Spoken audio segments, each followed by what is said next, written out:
get yourself in the mind of the customer. And that's true for you, and that's true for your clients. That's the thing that probably lacks the most in what my clients are trying, or prospects are trying to achieve. They're trying to achieve business results by only thinking about the world from their point of view, from their vantage point. Olena, it's nice to have you here. Good to be with you here. Thanks for joining me. And you're back after a nice trip in Europe.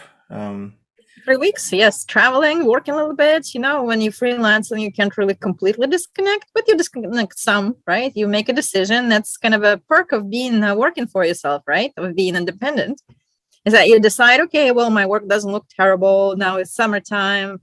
You know, it's been quite a few years since you haven't taken a break. Why don't you do it? So that's what I did. Amazing, amazing. All right. Like with everyone else, I typically like to ask people like, how did you start at Upworking? What's your journey looks like? You know, because typically people come from all sorts of different backgrounds and all sorts of different ways they get into Upworking. What is your story? I completely hear that. You know, probably every person has a unique story, but I was working in corporate for quite a few years, 20 something years, pretty large companies, Fortune 100, you know, Big Four consulting and so on. So I know that ELANs, now I know that at that time, ELANs in similar places existed, but I had absolutely no knowledge of them. Like they were completely in a different planet from where from what I was. And I, you know, pretty curious person. So learning all the time, you know, kind of checking out new things and so on. But, you know, when you work at a large company, it's, you know, I was a manager. I had built, you know, 7 teams and I hired people, but never really thought of consulting. And back then, you know, that freelancing wasn't really a big part of the corporate culture at all, right? And so by hiring full-time people, you know, all these resources like ELANs were completely overlooked by us as hiring managers. But then I was switched to a digital agency when the whole digital marketing happened, where I was heading a international growth and execution team. And we were looking for, you know, some people to just do like a simple contract work. And somebody said, hey, check out Upwork. And that was probably from now like 4 years ago, as we speak right now. So I was like, what is it? So I opened the door that I didn't know existed. Somebody showed me, here's the door. And I opened it and I was like, wow, look at this whole world. And of course, Upwork wasn't the only one, but it was totally out of the blue, out of different planet. And we hired, you know, who we needed to hire, like copywriters and contractors for design and this and that. And the process was kind of, you know, not 100%, you know, awesome, but because, you know, there are a lot of, you know, you still have to spend a lot of time. There are bugs in the system. There's this and that. So back at that time, it was still, you know, more than now. But it was something that was quite memorable. So when I decided to quit and kind of work on my own after working in the corporate for 20 something years, I was like, oh, let me check out Upwork. So that's how it brought me there. I created my profile and I started pretty slowly. Like any new person, you know, you don't have anything, you don't have any reputation. But then that's how things started. Did I answer your question? Absolutely, but that's amazing. You know, you've been freelancing Upwork for short 4 years, considering short, Kind because of, yeah, you know, kind of. It starts a little bit like this, and if you put your time and effort, it gives you a hockey stick, a shape type of a trajectory. But for you know, I didn't really think much of it. It was just like, okay, maybe I get a job here, 1 or 2, but didn't think much of it, to be honest with you. Of course, now it represents about half of my earnings, so it's a big deal for me. But back in the time, I was like, okay, let me just check it out. That's all. But of course, the world has changed in the last 4 or 5 years. So with the freelancing and with the kind of freedom economy and the kind of separation of loyalty from employment from loyalty, both ways you look at that, right? This becomes more mainstream, but back then it wasn't. So right. Tell me a little bit more about your experience in building teams. I know that you said yourself that you have built a lot of teams during your years in corporate. And like, I guess what I'm interested is to know what it means from the client's perspective, or even from the talent perspective, what it means to call yourself expert. or perform at the expert level? So there are two questions here. One is how you build the team, and second, what it takes to get to the expert level and kind of what makes you an expert. So let me start with the first one. Building teams was pretty straightforward. I was a first time I became director, I was 27, and I was working for a small company of about 120 people. And the CEO said, Olena, I really love how you work. I want you to take these 5 people who are underperforming and teach them few things that they work like you do. So that wasn't super possible because each person comes with its own motivations and its own portfolio of skills and likes and wants and really priorities. But that was the first time when I was trusted with something as important as building up people's productivity. And there were 5 people that I was trusted with, and 3 of them out of 5 were really motivated. They just didn't have the leadership or direction or support that they needed. It's hard when you're a young person, especially, at the time they were, I don't know, 24, they were probably about my age. You have so much is overwhelming. Like it's overwhelming to work in a big company, right? Even if you graduated from college, you had very busy life, you had this and that. But just thinking back to the teams, and I built 5 teams from scratch, and it took over 2 that were underperforming over my career as a manager and director.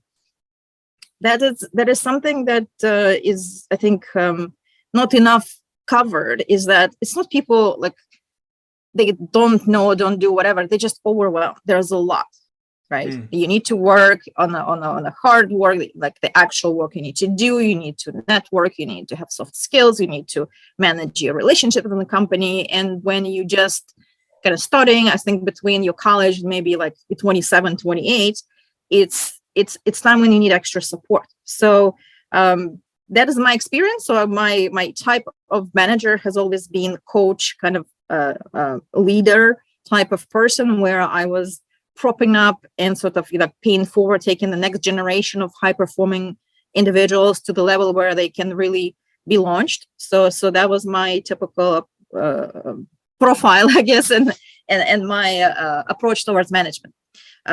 But I also built teams out of Upwork people as well. So as I mentioned, at the agency, we had some projects that we didn't need a full-time people. Really, it was just based on the client needs. So looking for and hiring for a team out of Upwork is a very interesting and different approach, of course. But it's just like any other search, right? You look at, type in the search skills, look at the ratings, look at the feedback, look at what the person tells about him or herself, checking out some examples of work.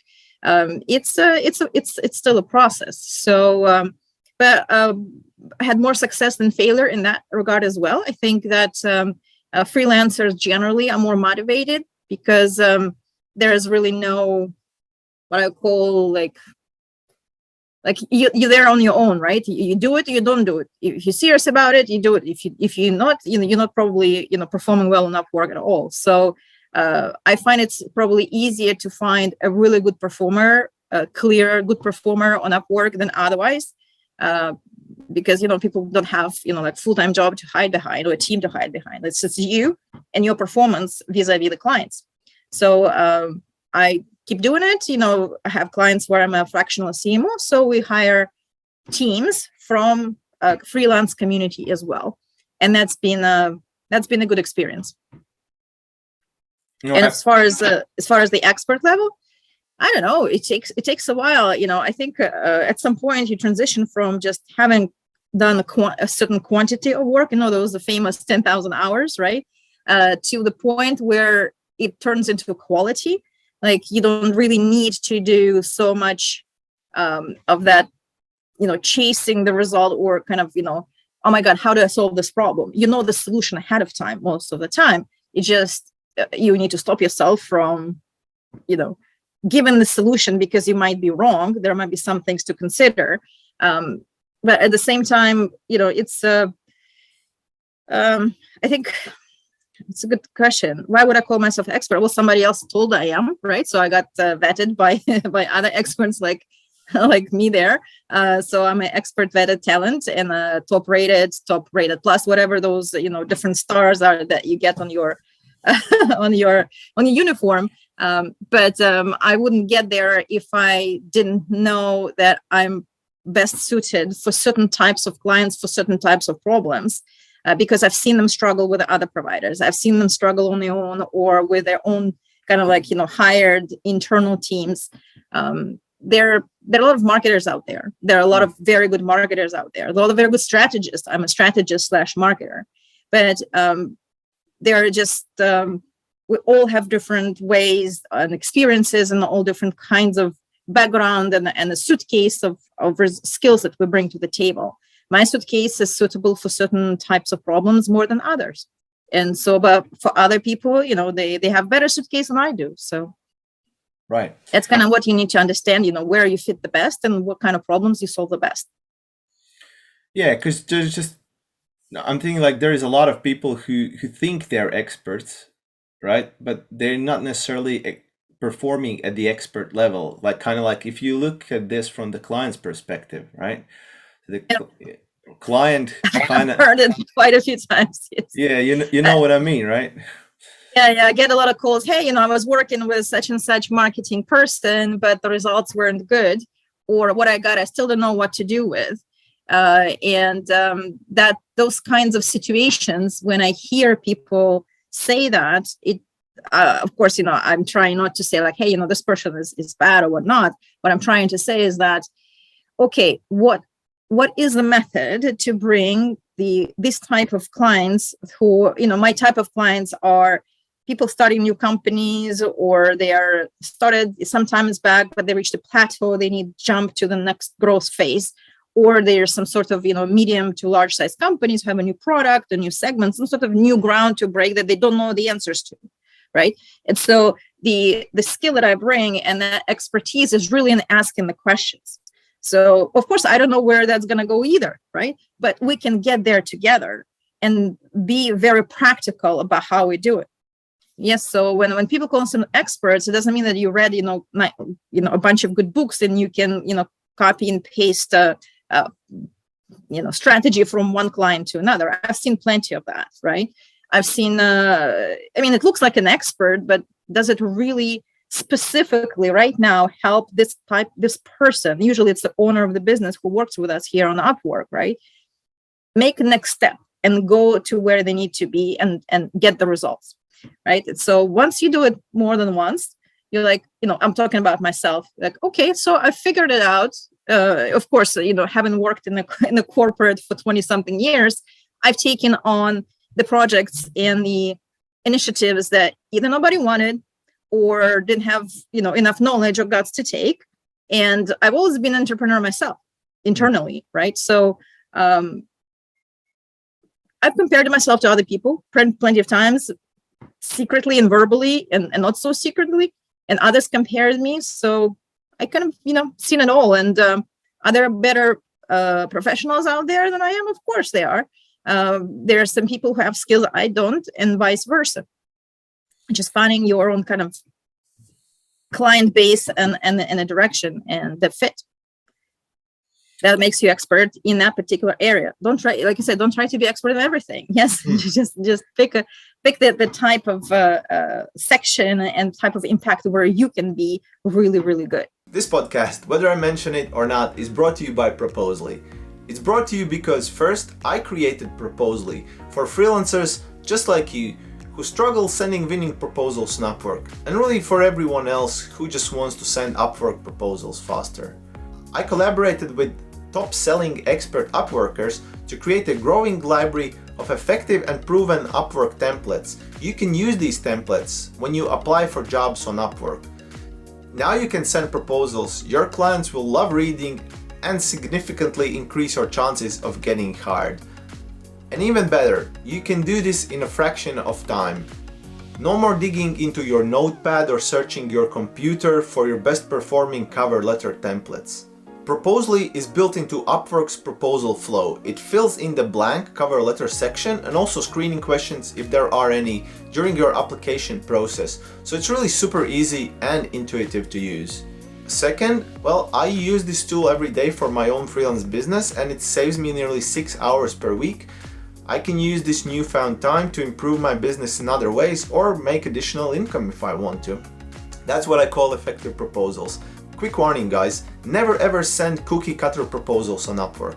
When you use our expert templates, always add a level of personalization and fill in all the blanks. You definitely don't want to be a freelancer who sends out canned proposal templates and comes across as someone who didn't read the job description and ultimately annoys your clients. Now, if this sounds like a tool you want to use, go to propose.ly/Tom and get 10% off your yearly subscription today.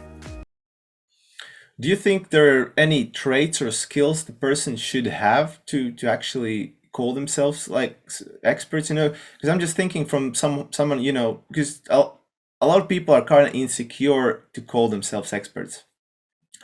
I hear you. I actually met more than one of them. One of my clients that I met on Upwork, she's an amazing PhD science, like pharma researcher.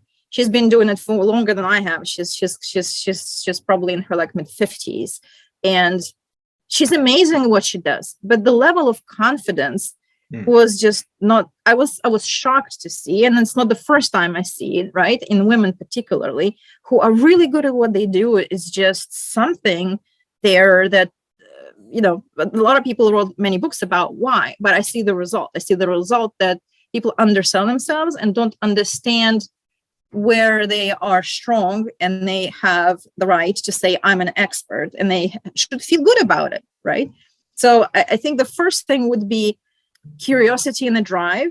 I was the kind of kid who always raised my hand in the classroom, like, hey, teacher says something, or, the professor explained, a topic. I want to always learn more. I always want to know more and take it to the next level. Connect things.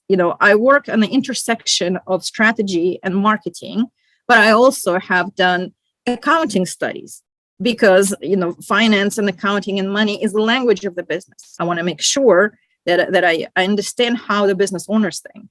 So taking that extra step, taking that curiosity about the other side, right? The company or the client or the business is probably number one. Right, that drives you. I think everything, right? Like I said, my skill is to ask questions and make people kind of take a next step towards making decisions. So making choices, making a decision is an important skill. I have clients who would be, okay, I want to do this campaign or that campaign. What do you think? Well, this is information we have. Let's make a decision. So a lot of people are undecided, either about the work or about their own skills, right? You need to learn to make a decision. It's easy for me to say because, I actually grew up in Ukraine, so I had to overcome a lot of adversity growing up in a poor family. But maybe not everybody has the same level of, adversity fighting experience as I do. But, try with the small things, right? Something smaller. Today you make a decision that maybe in the past have taken you longer to take. But today you take it faster, right? That's a skill you can practice, right? And you can bring to the table to work with your clients. The other thing maybe I don't know if it's easy to do every time, but with everything else if people have like families and responsibilities and whatnot. But my approach has always been to over deliver.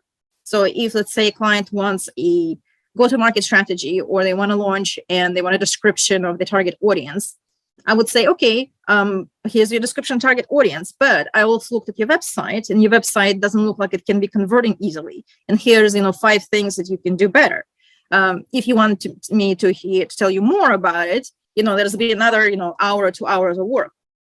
It's a win-win, right? They have a choice, and I give them something that I really care about them doing well and doing better. So that shows, that helps. And I may tell them things that they don't like. I remember one client said, hey, Olena, what you say hurts a lot, but this is exactly what I needed to hear. So always want to be in how can you make your client's life better? That empowers you. It's not about you anymore, right? It's about kind of what they do to do better. And that builds your own confidence as well, right? I've seen it many times too. Like, sometimes it's hard to advocate for yourself, but once people start talking about advocating for their clients or for somebody they care about, they change rapidly like this, right? So they have more confidence, they have more chutzpah, like really, it's a Jewish word that means boldness towards the world around you, right? Mm-hmm. So whatever gets you started. I wasn't always like that, I was a wallflower when I was a kid. So, but just circumstances change you. If you're willing to take the challenge, they will teach you. Yeah.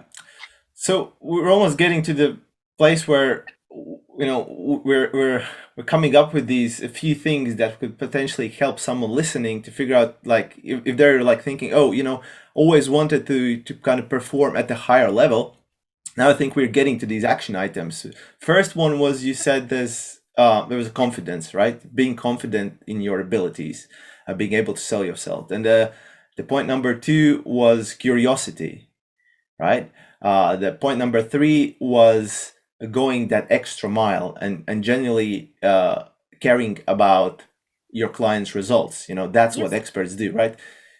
Do you see any other points that you could, from your experience throughout the years coaching talent? So what other things people could do to raise their bar and perform at the higher level? I think the knowledge, right? The actual work is sometimes underrated, right? People, I was actually talking to somebody recently that, she said, without soft skills, nobody's going to hire anymore. You're not going to perform in the workplace. It's true. But, there are plenty, you will recognize them, especially if you work at a big company. There are plenty of people with lovely soft skills, but the result is just, hard to notice sometimes, right? And so results bring the work results to the table. It's the biggest underrated sort of contribution, but that would help me. Now, like I said, there are plenty of people who do much better than I do with less work results that I've delivered, but that's kind of, I found my niche, and this is where I stand, and it's going to sort of kind of help me. So, but obviously it's a very personal choice, right? What does it mean, work results? Well, it means that once a week, at least for 2 hours, I sit and read what are different, marketing experiments that are being done, or what marketing Sherpa is writing about, or what Neil Patel's latest self-promotional video is talking about. Skip half of that because half of it is not interesting. So that is, and every time I know I discover new things. So, but once you see, once you have a body of knowledge and you're learning additional things, it adds to your puzzle, to your understanding, and to your toolkit, kind of like what are the different options that the clients can take. And if you do it on a regular basis, every week, every year of your life, the results will be there. They cannot not be. It's just showing up, doing the work, and doing more, and learning how to do better. Mm-hmm. All right. So now we have 4 tips, right? There is curiosity, confidence, going extra mile, learning, continuously improving your skill set. Can you give us one more? Well, depending on how much time you have, I can give you 10 more. I think, kind of let me think back to it.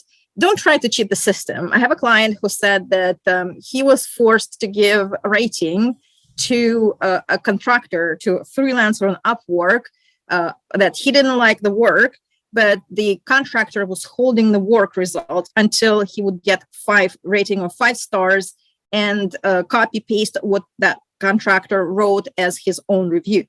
So basically it was withholding the password to the system that he set up. Of course, this contractor, treats everybody that way, or maybe every other person. They get phenomenal ratings. But when things come to roost, I don't believe in cheating the system.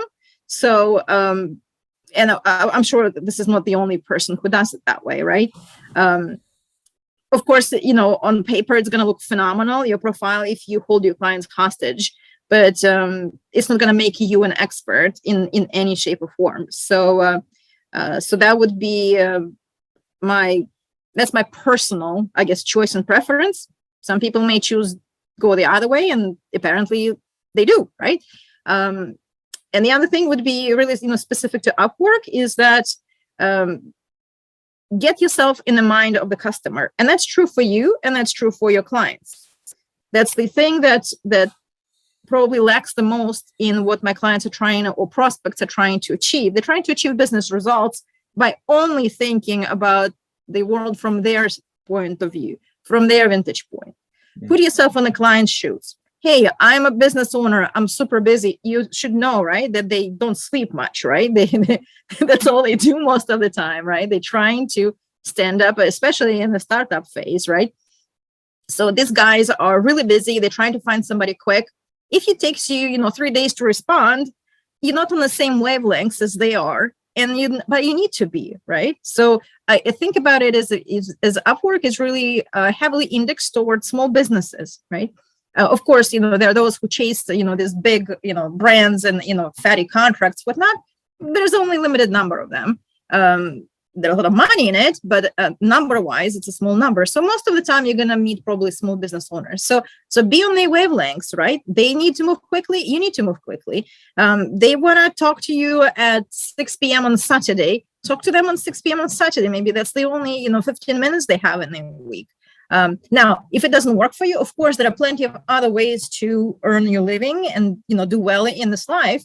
But that's kind of, being I would say being customer centric to the point you kind of are like them. And so you get along together. They want to work with somebody who like them, right? It's very natural. All right. Now, I like this. So what do you think these small business owners value the most? What qualities they value the most when they're looking for talent? Somebody who's efficient. That's kind of one thing that if you read my profile, you will see that I use the word practical.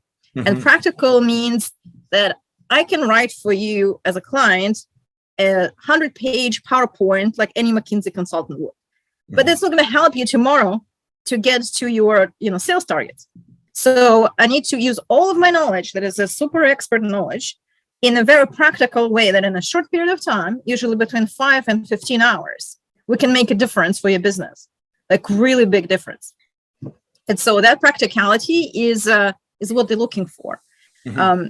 The other thing is probably, somebody who understands, like I said, who understands them and who seems like somebody they can really work with, be flexible, because their life is extremely chaotic, right? And it drives me nuts sometimes too. Hey, this is a super priority now, and only you don't hear from them for the next week, right? So, but you have to understand it's not they do it because they're lazy or unorganized. It's just because their life is hell. It's really difficult.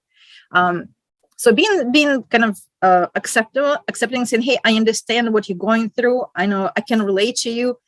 Trust me, they are the drivers. They don't need somebody to pat them on the back and say, good job, guys. But they need somebody to be on their side, to be really supportive and helping. So as long, like I said, that goes back to what I said before, right? Customer centricity, mm-hmm. Right? If you can do that, it sounds like again, I sound like a textbook, but it's not. It's customer centricity on a piece of paper is different from what it is as when I actually do it. So I'll give you a specific example. Hey, I'm such and such client, and I want, this type of growth or whatever, strategy, but I don't have much money. So what can we do in a small amount of time? This is a typical discussion you will have on Upwork platform. So be flexible. Hey, Mr. Customer, I have suggestion we can work for 3 hours, we can work for 5 hours, we can work for 10 or 15. For each of these types of commitment, you get different level of results, but you still get some after 3 hours. They don't want to be spending 3 months on discovery. It's not going to work. It's that's why they're here and not hiring a marketing agency, right? They're looking for somebody to do the work right now. Mm-hmm. So something practical, something quick. Like if I understand that it's not everything you want, but get you moving at least in some direction, you can start pretty easy, pretty painfully with low risk with me, right? So that approach I think works works really well because they're also scared, right? They don't want to hire somebody they don't know. and and just helping them take that step and make it low risk. You'll get where you want to be. And of course, if you deliver, then of course they want to work with you. All right. What are some of your personal experiences or observations when building teams out of Upwork or hiring people on Upwork, as far as like talent goes and how people represent themselves? Good question. I think I've seen all kinds of resources. Some that deliver good work, and some deliver bad work, and some who are just like me. They are really, really good at what they do. They just don't want to work for anybody else. They want to work for themselves. They want to have freedom. They're some of them who are younger, they don't have family. They live everywhere, like digital nomads types of guys. You gotta respect them for that, right? And they're really good at what they're doing. So my recommendation is that shed that hey, you gotta love me because I'm a hiring manager type of thing. The Upwork contractors are strong, independent, especially if you look at the top rated ones, and they do a really good job. You have to respect them for that. Don't micromanage them. Don't think you need to meet them once a day, always to make sure they do the work and all that kind of stuff. Just forget that stupid corporate thing. It doesn't work. Of course, if you want to work with maybe some like young talent who doesn't really have much experience, you have to put time and effort into grooming them. But most of the time, the reason you come to Upwork is that you're looking for people who've done it before, who know something very specific, very good, and they need the space, they need respect, and they need they want to work with people who are like them. They don't want to work with people who waste their time. So just that kind of dynamic. That's what I observed. But again, my typical approach is look for the best talent, not for the cheapest talent. Yeah. Now, imagine a scenario. You're hiring someone. You put a job post on Upwork. Now people applying, and you know how it goes, right? Like a lot of times, I've actually done a selection. Yeah, for my clients. My clients would put me on a team as a collaborator to help them select from the applicants and interview them and get people in front of them. Yes. What can you recommend to people, to all those freelancers applying to job posts and then just like almost like not really like from your perspective, when the client or you goes through that screening phase, what is it that you're looking for, and what would help someone to actually stand out of the crowd from your experience? It's a very good question. Thank you. It's very actually practical too. So again, this is my personal experience, right? I see maybe, let's say, a job between 10 and 20 people apply. So I screen for a copy paste type of people that they're not considered at all. Most of the time, copy paste meaning I've taken my resume, I boiled it down to several key important lines, and I just copy and paste like who I am. I don't care who you are. I want to know if you can do this job, and if you available, when you're available, how much time approximately you think it's going to take you. If you're an expert, you probably know, you can give the range, like I said before, right? You can do a strategy job in 5 hours or in 15 hours, but you got to get different deliverables.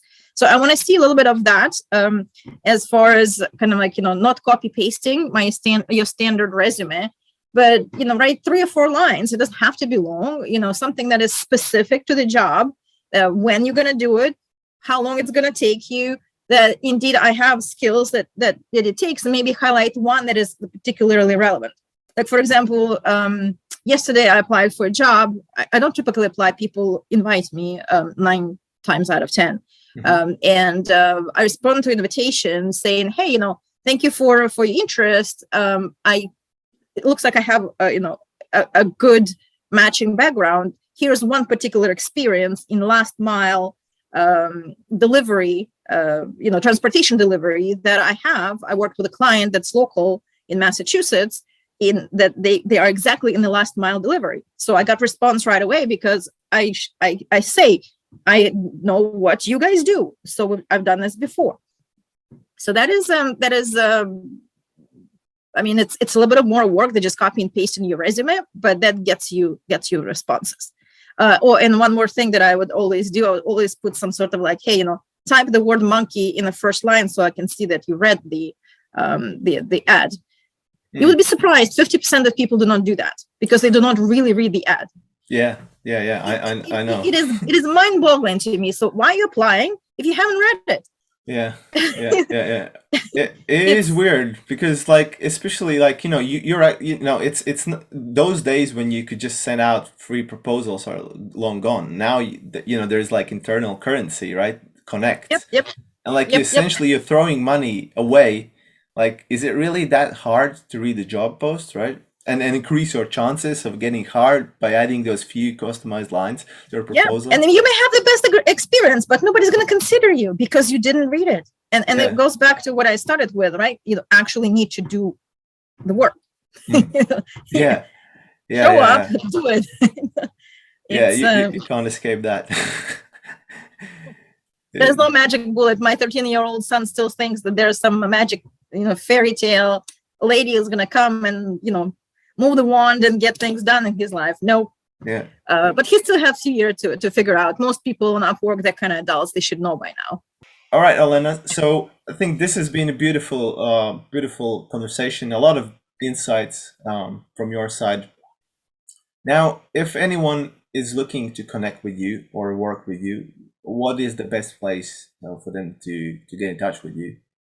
If you're on Upwork, it's easy, right? You send a request to network and connect and explain why, what kind of skill that you're looking to bring to the table. I get network requests sometimes, but the ones that say nothing, I don't connect to because I don't know why I would connect to you. There's no reason, but I'm connected to a good number of Upworkers who have complementary skills or really want to work with me on the same target audience, kind of like they target the same tribe. Mm-hmm. So my recommendation is, just do that. But if you're not on Upwork, you can find me on LinkedIn, Olena Danilchenko. And I don't think there are many of us there. Are you helping people? If anyone wants to reach out to you and get like more of your insight, are you actually helping people? Are you practicing something like that, like fellow Upworkers, or that's not really your thing? I don't do it most of the time, but I do it at my graduate school. I went to Bentley University here in Massachusetts, and I am part of the executive coaches for the students and alumni, where they would book a session with me for whatever reasons, resume, job search, practical job advice, or whatever. So that would be a typical way that I pay forward. But on Upwork, funny you say it, there was a head of an agency out in Spain, I believe, who reached out to me because his team needed a little bit more traction and conversion on Upwork. So he hired me for 3 hours, and his team got basically all the recommendations like specific to what they needed to do. So a small investment gets you pretty far. But most of the time, if you listen to this podcast, you will know what to do. It is obviously important that your profile is good, but what you actually do when it comes to responding, or what you actually do when it comes to actually doing the work, are the two key selling points that are going to sell you. Not for your first job, but for your third and so on job. You're going to get there because what you've done, not of who you necessarily are. And don't be kind of discouraged if you don't have 25 years of experience working before Upwork. There's all sorts of talent. There's young talent. There's people looking for all sorts of folks. If you're a copywriter who just started, a year ago because you graduated, but you have some interesting pieces that you can demonstrate, it doesn't matter as long as you can do the job. I think employers on Upwork are more flexible than the HR people in corporations, where they have to hit certain buttons. But Upwork is very democratic. If you can do the job, you have the motivation. You can show that you have a fit of some sort. You can do it. Yeah, absolutely. Well, you heard it, guys. Do the work. Now stop listening to this episode. All right, go to Upwork and do the work. Yes, All right, Olena, this did was to that. amazing. Yes. Yeah, I enjoyed every single minute of this. It Thank you, was Thomas. very nice to hear your insight, and I hope everyone's listening got all those action items. Catch them. If not, you can rewind and see all those action items that Olena gave you. Yeah, and go and do the work. All right, Yes, guys. please. I'll catch you Thank later. you so Thanks, much. Olena. And best of luck. Let's together create this amazing place that's Upwork. I'm a big fan of it. I know some people say, oh, you take commissions. Dude, if you ever developed your own clients out in the street, you will know that the percentage you pay to Upwork is definitely worth it. So don't try to game the system. Don't try to, trick or, cheat on your clients on Upwork. It's not worth it, really, and you're not going to have the same results if you just try to do it on your own. So embrace it. See, especially if you're starting, this is an awesome place to be at. They don't pay me to say that. I truly believe in it, and Me you too. will make for yourself really really nicely if you follow at least some things that I've been helpful. That's what I'm trying to do. I try to be helpful and bring value in everything that I do. Clients, paid forward, anything else. So bring the value to the table and you'll do well. Thanks, Absolutely. everybody. Yeah. All Have a right. good Much one. love, guys. Bye. Bye.